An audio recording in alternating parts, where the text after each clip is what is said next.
eu sou Ivana Moreira e esse é o Inspiradoras Cast, um papo para te mostrar que você pode mudar a sua vida para muito melhor. Por isso a gente recebe aqui só mulheres muito inspiradoras. Essa música que a gente acabou de ouvir um trechinho do Renato Russo e do Flávio Venturini é uma música que mexe muito comigo, sempre. E ela também é uma música que tem muito a ver com a trajetória da nossa convidada de hoje, a Natália Martins, que hoje é muito mais conhecida como Natália Beauty. E que é uma das grandes referências no mercado da beleza hoje. Obrigada, Natália, por ter vindo, por aceitar o nosso convite. Estou super emocionada aqui de estar te recebendo, porque a história dela, gente, é inspiradora mesmo. Muito obrigada. Eu estou muito honrada de estar aqui, gente. Muito feliz. E com certeza muito disposta a ajudar muitas mulheres com esse nosso papo de hoje, que eu sei que vai ajudar muita gente. Muita gente. Hoje a Natália tem mais de 11 milhões, gente, milhões de seguidores no Instagram. Ela tem uma empresa muito grande, aliás, um grupo empresarial que reúne aí várias marcas. É uma referência para muita gente nessa área. Tem clientes, celebridades, né, pessoas muito grandes e conhecidas, famosas, que hoje fazem questão de estar aí sendo conduzidas pela Natália. Acabou de lançar um livro lindo, virou uma referência de empreendedorismo, de marketing. Mas essa história começou numa salinha de 30 metros quadrados e foi outro dia mesmo, gente. Foi em 2017.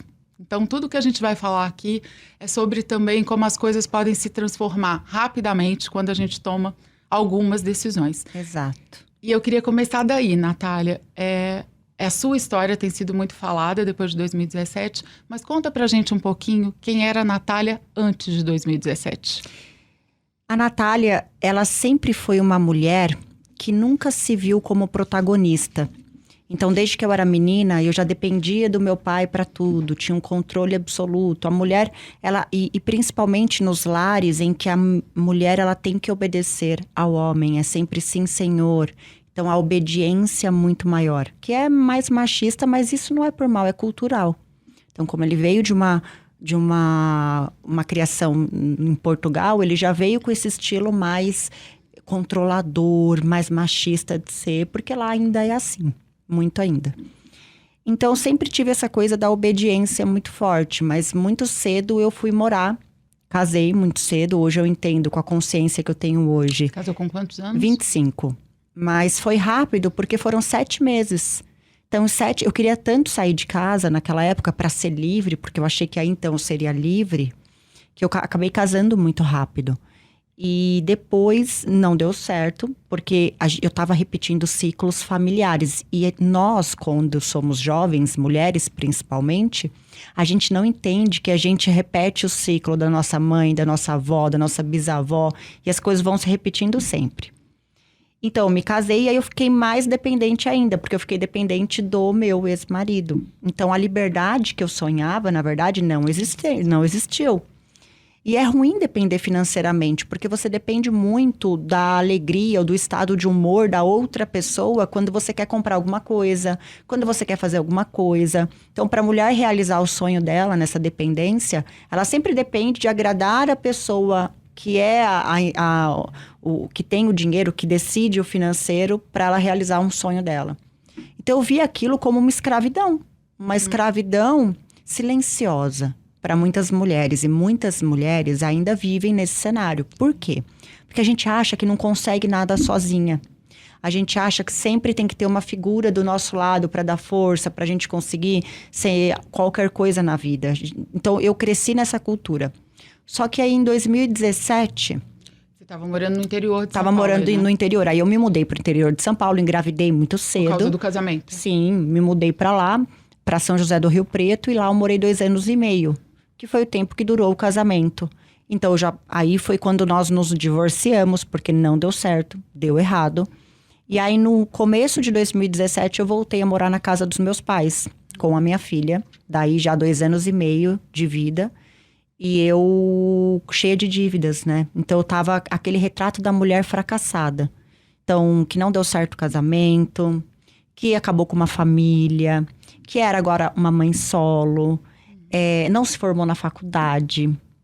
Então, com muitas dívidas, um carro com busca e apreensão. Então, eu não tinha, assim... Eu olhava pra mim e falava, cara, deu tudo errado. A minha vida acabou. Eu já enterrei a minha história. Qualquer possibilidade de sucesso, eu enterrei. E pior, agora eu tenho uma filha de 2 anos e meio que vai sofrer as consequências disso. Nesse momento, você acha que você já tinha consciência de que você estava repetindo, naquele casamento, naquela história, que você estava repetindo um ciclo familiar? Nenhum. E aí e aí acabei voltando para casa dos meus pais, né? O que não foi muito legal para tudo. E aquele choque de realidade no fundo do poço, a gente tem 2 opções no fundo do poço. Quando a gente chega nele, ou se acomodar e aceitarem viver lá o resto da vida, ou sair de lá. Mas como é que sai de lá? Autorresponsabilidade. Então, aí que eu comecei a amadurecer. Por quê? Porque eu pensei, poxa, ninguém é culpado por eu estar nesse lugar. Foram minhas decisões, foram meus erros, minhas escolhas. Porque a gente demora para entender que nós somos culpados por tudo que está acontecendo na nossa vida. A gente tem que parar com essa mania de culpar o outro, porque senão a gente sempre vai esperar que o outro venha nos salvar. E ninguém vai te salvar. Ninguém tem obrigação de salvar a gente. Aí eu vi uma frase, até esse insight que eu tive foi porque eu fui numa cartomante. Então, na época que eu tava perdida, no fundo do poço, eu falei, eu vou procurar uma cartomante. Alguém tem que me dar uma resposta. Eu chegava em casa, minha filha chorava porque queria voltar pra casa dela, queria a cama dela, queria o quarto dela. Ela dividiu uma cama comigo na casa do meu pai e da minha mãe. Não tinha o quarto dela, não tinha a vida dela. Eu arranquei a minha filha da vida dela. E ela vive hoje consequências disso até hoje. Dessas rupturas que tiveram na vida dela. E aí, ali, eu fui procurar uma cartomante. Falei, cara, já tô no... Sabe? Quando você fala, meu... Aí eu cheguei, quando eu saí de lá, olhei no ônibus, tinha um outdoor azul. E só tinha uma frase em branco nesse outdoor. Tava assim, ó. O céu continua azul e você sabe disso. Eu falei, nossa, que frase óbvia, né?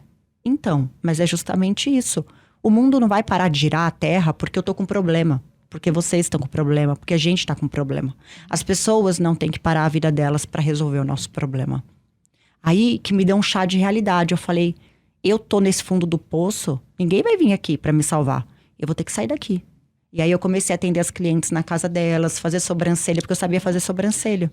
E isso foi um ponto da sua palestra que também mexeu muito comigo, porque quando você contou como você fez, queria que você lembrasse. Eu vou lembrar. De como você só tinha aprendido a fazer. Exato. Há pouquíssimo tempo, né? Sim. Quando eu tava lá no interior, eu trabalhei numa clínica de estética, mas eu não fazia nada na área da beleza. Nunca nem tinha pensado. Ali, né? E tinha uma profissional que fazia micropigmentação, que é um trabalho que a cliente paga, e ela tem que voltar depois de 30 dias para fazer um retoque. Essa colaboradora foi embora, deixou um monte de clientes sem retoque, todo mundo começou a reclamar, pediu o dinheiro de volta, e não tinha como devolver o dinheiro de todo mundo. Aí eu falei, gente, quer saber? Eu vou lá fazer esse curso, paga pra mim, que é mais barato pagar um curso. Eu aprendo a fazer sobrancelha, volto e eu atendo todos os retoques. Aí a gente tira o serviço da clínica, dá muito trabalho isso, dá muito BO. A ideia era essa. Então a ideia era só resolver o problema. Eu não via isso como um futuro de vida, como uma profissão, como algo que eu pudesse crescer. E geralmente a área da beleza, ela é um pouco negligenciada. As pessoas não entendem ou não sabem onde elas podem chegar, porque eu também não sabia. Só que eu só fui para resolver o problema. E a vontade de resolver um problema que abriu a maior oportunidade da minha vida. Aí eu fui, fiz o curso, voltei e comecei a atender as clientes lá. Só que eu me apaixonei por cuidar das pessoas. É uma coisa que faz um bem pra gente. Eu me senti protagonista pela primeira vez, né? Então, eu me senti, uau, eu sou a responsável por esse trabalho. Então, essa sensação talvez já tenha acendido uma pulga em mim de que, poxa, aqui tá a oportunidade de você ser livre. E aí, essa menina passou a ter uma profissão ali. Uma profissão, exato. Quando você voltou para São Paulo, era isso que você tinha? Era isso que eu tinha. há 1 ano eu já estava fazendo sobrancelha no interior. Que é bem diferente. Uma pessoa que só tem 1 ano de experiência fazendo sobrancelha também não dava para imaginar que ia chegar onde Jamais, chegou, né? não. Tanto que quando eu voltei a morar em São Paulo, eu fiquei indecisa, porque as pessoas falavam, vai procurar um curso na faculdade, a gente se junta, paga, a família toda te ajuda. Sobrancelha não dá dinheiro. Mas se a gente parar para pensar, realmente, se a gente pensa assim, porque nós não fomos treinados a pensar nas coisas de forma escalável, grande.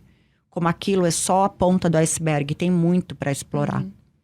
Então, eu não via aquilo como uma profissão também, ou como algo que pudesse trazer retorno. Mas, eu pensei o seguinte, ou eu fico aqui e faço uma faculdade, volto a trabalhar em restaurante, porque era onde eu trabalhava a vida toda, sempre trabalhei com restaurante.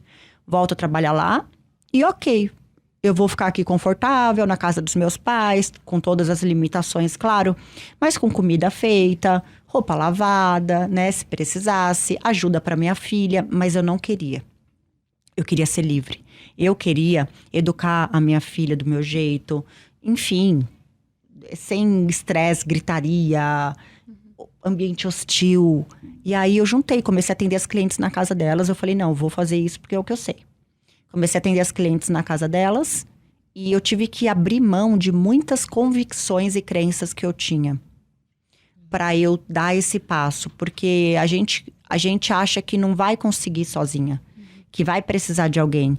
E eu comecei a fazer. Acho que essa era a maior delas, assim, essa crença que você ainda trazia de que precisava ser validada por alguém, total, por um companheiro. Total.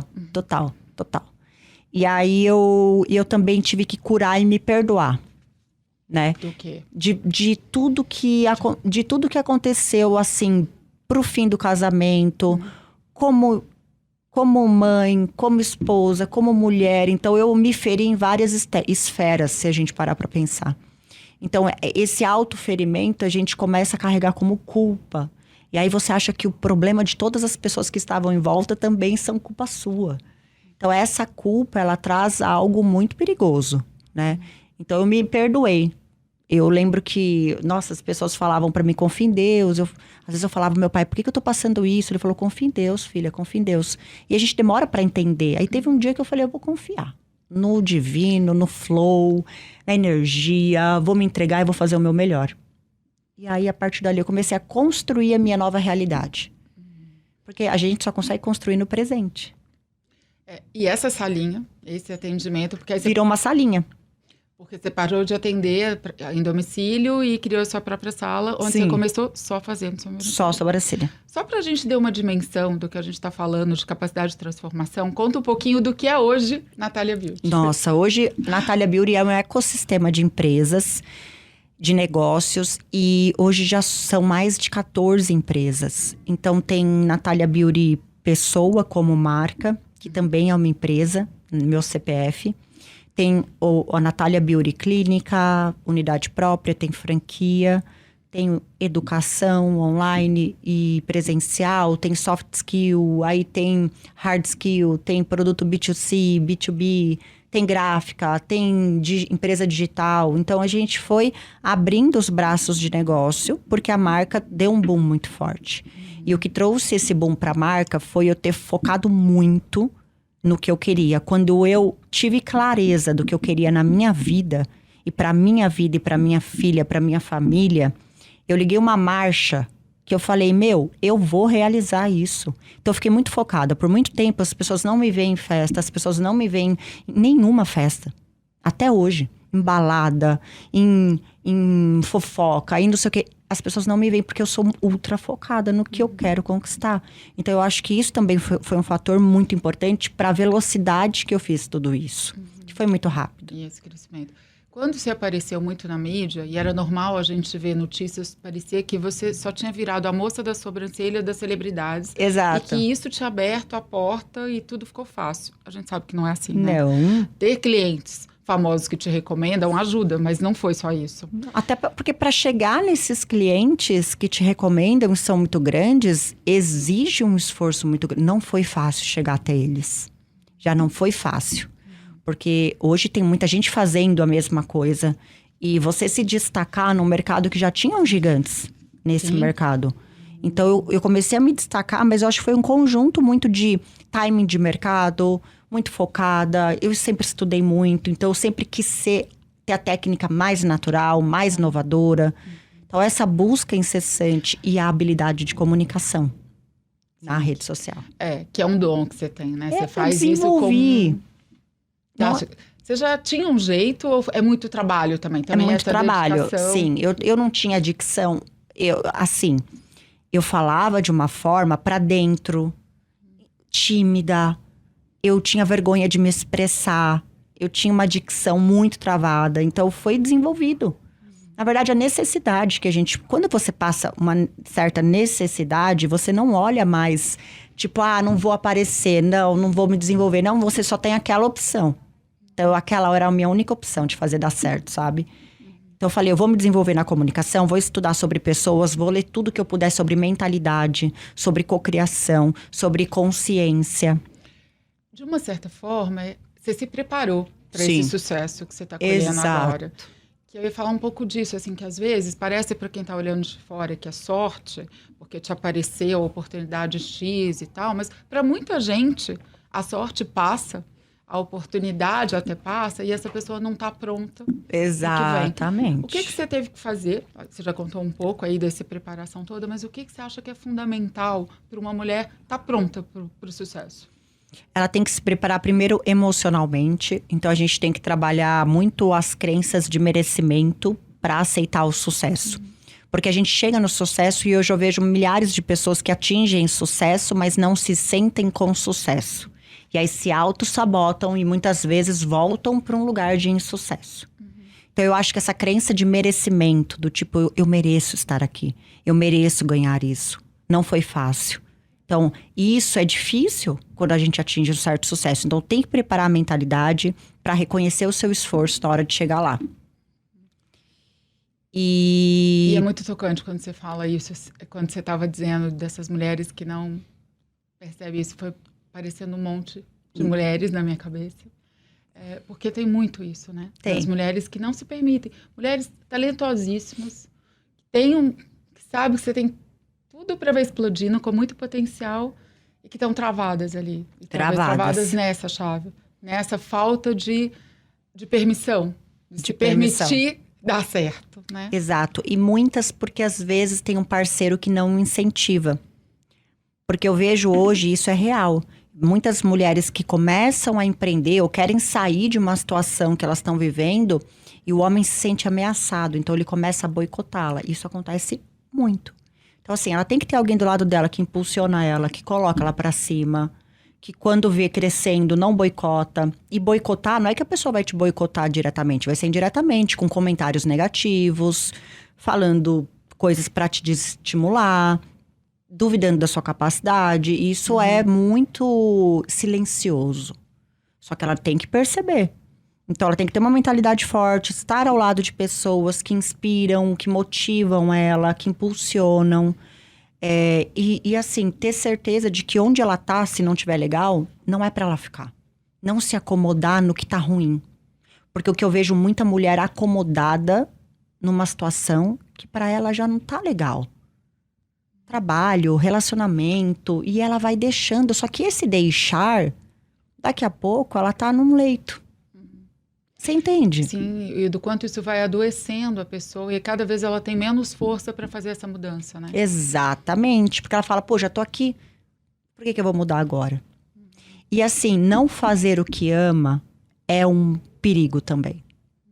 É quase tão perigoso do que um relacionamento tóxico.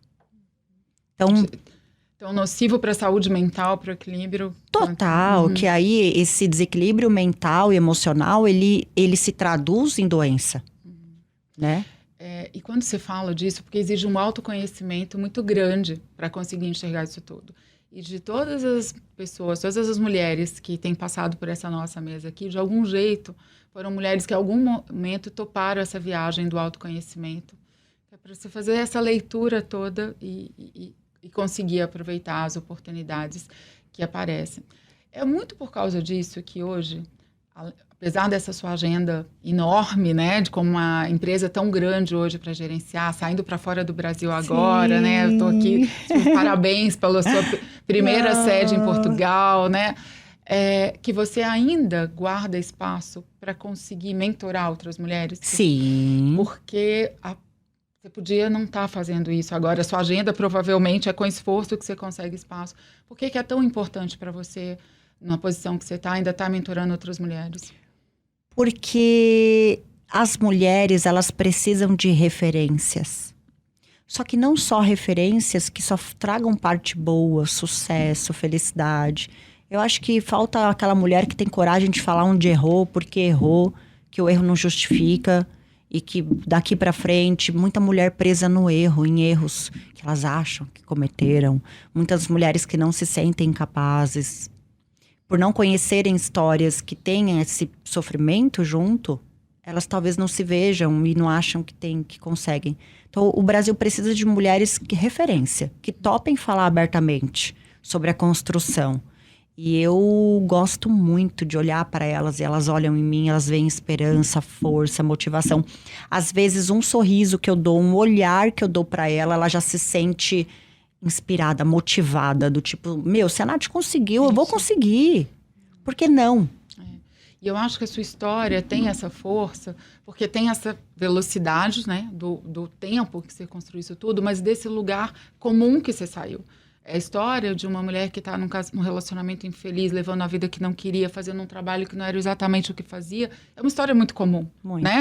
Que muitas mulheres se veem nesse lugar e não conseguiram sair. Quando elas olham para você, é um pouco de tipo, é possível. Tem um exemplo. E esse é o propósito, é porque a gente está aqui, é porque existe esse Inspiradoras Cast, para a gente falar, mostrar que é possível. É muito possível. Exige muito esforço. Muito esforço. Muita dedicação, muita coragem. Muitas quebras de laços. Muitas quebras de raízes e crenças de pessoas. Um pouquinho disso, assim, o que você teve que ter a coragem de quebrar de laços, além do seu casamento, né, que você já deixou claro, o que você teve que deixar pelo caminho para conseguir abrir essa outra porta? Eu tive que deixar a opinião alheia no caminho, porque isso para mim foi uma grande virada de chave, quando eu entendi que o que as pessoas me falavam de opinião e conselho eram conselhos baseados na perspectiva de vida delas. Então, ninguém sabe mais do seu interior, dos seus sonhos e da sua capacidade do que você. Então, eu quebrei essa de ligar para o que as pessoas pensam e eu cortei alguns apelos emocionais que eu tinha, até com familiares, parentes. Então, do tipo, agora eu vou construir a minha vida, a minha história, o meu patrimônio pela minha família, minhas filhas. Hoje eu tenho um marido, então eu tive que cortar eu tive que impor limites para muita situação. Tive que dizer muito não, querendo dizer não, porque antes eu dizia sim, querendo dizer não. E eu sei que muita mulher não tem coragem de falar não. E, gente, um não é não. A gente tem que parar de ter que justificar o não. Ah, não, porque é não, sim é sim, pronto. Porque senão é perda de tempo. E tem muita gente que não quer te entender. E não vai te entender. Então, não é não, sim é sim. E isso me trouxe até aqui, por quê? A partir do momento que eu fui sincera e transparente comigo, ou seja, respeitando de fato as minhas vontades internas, a vida começou a fluir pra mim. Porque senão a gente não tá em sincronia. Se você quer falar não, mas fala sim, você não tá obedecendo o seu coração, sua mentalidade, o teu corpo, o teu organismo, suas células, entende? E aí não tem coerência nisso. Então a vida não vai, parece que tá empacada. Então eu saí muito assim, eu falei, vou ser sincera comigo. Quando eu quiser falar não, vai ser não. Quando eu quiser falar sim, vai ser sim. Se a pessoa não quiser entender, tudo bem. Se quiser ir embora, vai. Então sabe quando você começa a falar, eu sou uma mulher forte, corajosa, ambiciosa, que a ambição é bom, a ganância não é boa. Mas a ambição, ela é ótima, ela motiva. E assim, todas as mulheres elas são inteiras. Elas não são cascos, entende? E você foi num ponto importante sobre essa história do não, porque eu acho que é meio cultural. E como a mulher está muito nesse lugar do cuidado, de servir para todo mundo da família, então muitas mulheres nem se questionam e estão nesse lugar de dizer sim para todo mundo, porque precisa cuidar de todo mundo, né? E o não é difícil. Não Eu brinco, assim, esse programa é certamente um programa em causa própria, que eu estou aqui na final procurando inspiração para mim também, que é difícil. É difícil no meu dia a dia, assim. E é muito bom ouvir uma mulher quando ela diz assim, eu me permiti dizer não. Né? E tudo que veio a partir dessa sua coragem. Exato. Sabe por quê? Se você não se respeita, o outro também não vai te respeitar. Então, se você falar sim, querendo falar não, você não está se respeitando. Logo, você vai aceitar qualquer tipo de desrespeito. Porque você ainda não conhece o próprio respeito, entende? Ao longo dessa história, dessa trajetória linda e surpreendente que você construiu, você não virou uma referência só para mulheres, né? Desse empoderamento feminino, mas você virou uma referência de gestão também. Porque hoje você é uma das vozes que falam sempre sobre encantamento do cliente, sobre marketing. Você se permitiu levar um dado super novo para dentro da sua empresa. Aquele dia que você leva as suas funcionários para trabalharem de pijama. Exato. E aí cria um novo modelo de gestão, inclusive. Queria que você contasse disso, assim. Como é mudar o tipo de relações dentro de uma empresa com esse seu olhar tão feminino? Nossa, isso foi fundamental. Desde quando eu comecei a contratar, eu pensava assim, poxa, eu não quero que eu fique contratando as pessoas, elas vêm, aprendem, vão embora. A gente não vê recepcionistas que querem ficar numa empresa. A recepcionista sempre está lá enquanto ela não arruma outro lugar. E eu falei, eu não quero isso. Então, isso eram pontos que eu sempre ia levando. Aí eu pensei, eu tenho que ter um trabalho que as pessoas se sintam felizes aqui dentro. Que elas queiram vir para cá e não que elas esperem sexta-feira para ir embora. E aí eu trouxe alguns elementos na empresa para ter esse senso de pertencimento, de comunidade, de família. Então sempre muito mais coração do que razão no começo. E que isso fez dar certo. Então o fato de eu estar muito próxima deles no começo, o fato de ter todo esse cuidado com eles, além do tradicional, foi muito legal no começo. Eu sempre dei todos os benefícios, então vale transporte, vale refeição, vale não sei o quê, academia, dia do aniversário é off, não trabalham de pijama. Então, tem vários benefícios que nenhuma empresa de beleza tinha esse olhar. Então, eram coisas muito ainda amadoras. Eu sempre vi a minha marca, desde que ela era pequenininha, como uma empresa muito grande, uma grande corporação. Eu já imaginava aqueles setores cheios de gente. Porque na minha cabeça eu já era todas elas, né? Porque eu era quem atendia, agendava, fazia o financeiro, a gestão, rede social. O importante da empreendedora, que é só ela por enquanto, que é a eu presa, é ela ter clareza na cabeça dela quais são os setores que ela toca na cabeça dela, sendo ela. Porque depois dessa clareza, ela sabe quem vai contratar. E desde as minhas primeiras contratações, eu sempre tive muitas ações interessantes com os colaboradores.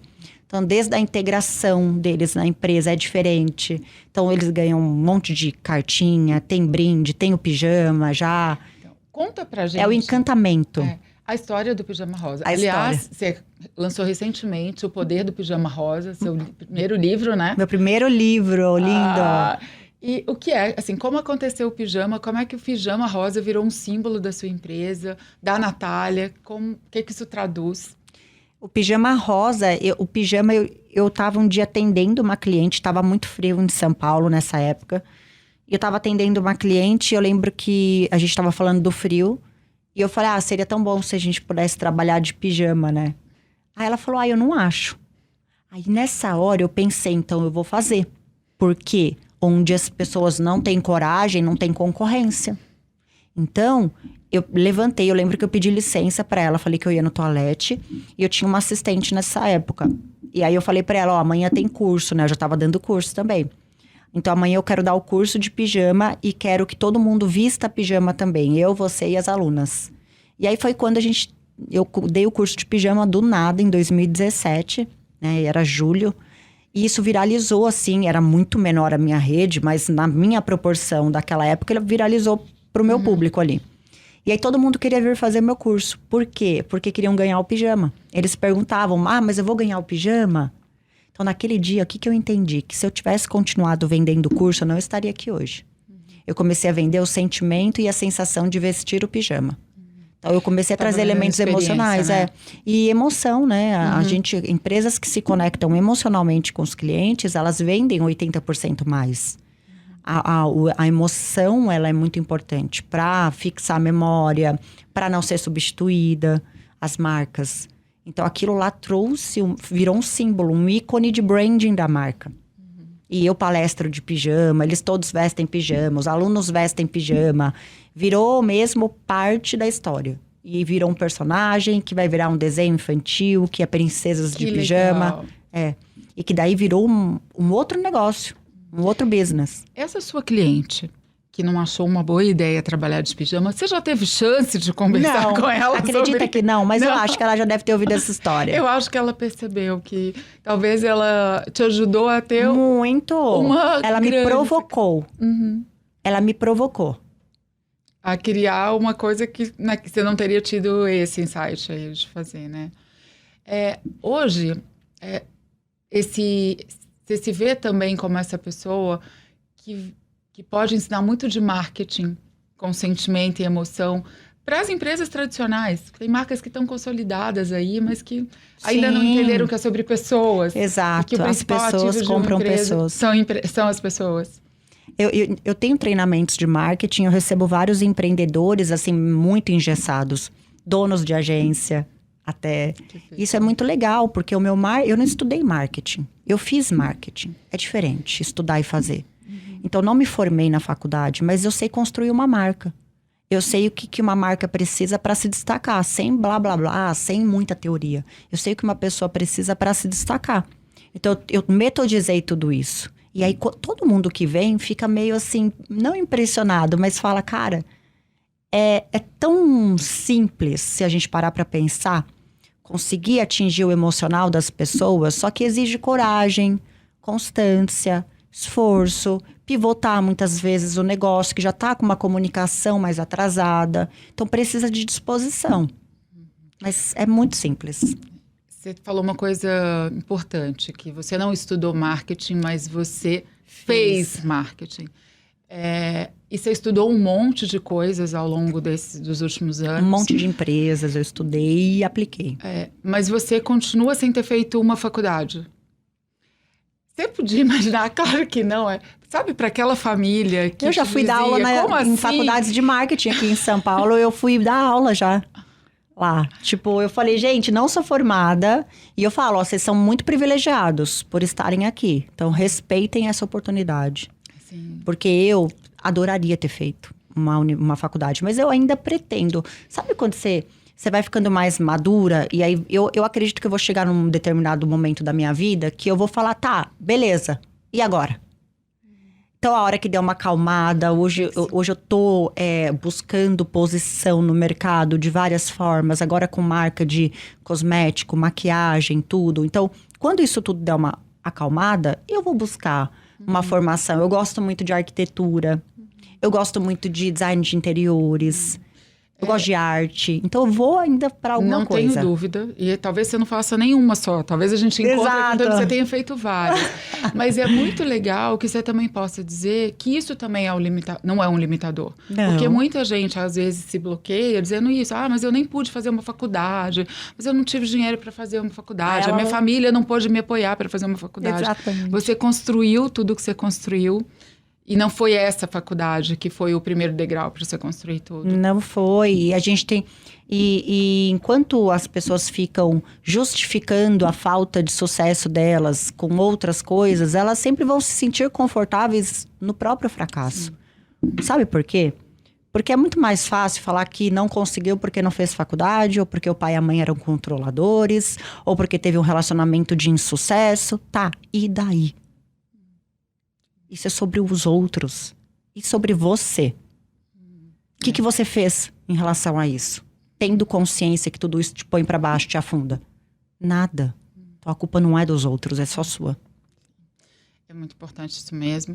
E olhando para você agora, eu preciso fazer um registro, porque a moça que apareceu para mim e para muita gente, como a moça da sobrancelha, a moça que cobrava milhares... 12 mil reais 12 mil sobrancelha. reais. Mas também que você falou, eu estava aqui constrangido de falar, que bom que ela contou. Não, para hoje... mim, você apareceu como a moça que cobra 12 mil reais para fazer uma sobrancelha, que tem a Chacha Meneghel como uma das clientes, outras famosas. Não é só sobre sobrancelha, mas que a sua sobrancelha é linda, natural, Tô conferindo aqui bem de pertinho, gente, Ela muito é linda. Muito linda. É essa coisa de, não é só uma sobrancelha, é tudo que vem no entorno, né? Sim. Olhando para essa sua trajetória tão inspiradora, tão impressionante, assim, se tivesse que deixar uma lição para os ouvintes da Nova Brasil FM, que lição você deixaria? Para elas não ligarem para a opinião dos outros, seguirem de fato o que elas sonham. E quando eu falo sonho, pode ser aquele maior sonho que ela tiver, segue, tenha clareza do que ela quer, constrói, passo por passo, não negligencia o processo, os desafios, e usa o medo e o desafio como combustível. Como combustível para o sucesso. Porque é igual a gasolina. A gasolina, se você usar ela para incendiar uma casa, ela destrói tudo. Mas se você usar o combustível num carro, ele faz ele andar. Então, o medo é a mesma coisa. Ou você deixa ele te destruir, ou você usa ele como impulso. Então, escolhe o impulso que vale a pena. E só faz acontecer. Eu tenho muito mais tempo no jornalismo do que a Natália tem no mundo da beleza. E hoje eu estava muito nervosa quando a gente começou esse papo, porque a história da Natália é muito impressionante. E eu estou aqui muito feliz que você tenha falado sobre coisas que vão muito além do negócio. Total. Então, sobre as coisas que acontecem internamente. Porque eu acho que essa é a maior virada de chave sempre, né? Quando a gente olha para dentro e entende o que é que estava te impedindo. Então, e hoje eu também estava muito emocionada, porque a Natália escolheu uma música que é muito importante para mim também, que simboliza muito na minha história. E aí eu vou pedir mais um trechinho dessa música antes da gente acabar. Gente, é um mantra essa música. Não é? Se você quiser alguém em quem confia, confie em si mesmo e acredita, sempre alcança. Quando você escolheu essa música? Para traduzir a trajetória, bateu super forte. Quando você diz que é uma oração. É uma oração. E que é uma oração para você, eu queria recomendar que seja uma oração para um monte de mulheres que querem fazer da sua vida diferente e fazer muito melhor. Recomendo, não esqueçam. Se quiser confiar, quando você tiver que escolher alguém, confiar, confie em si mesmo. Até a próxima, gente.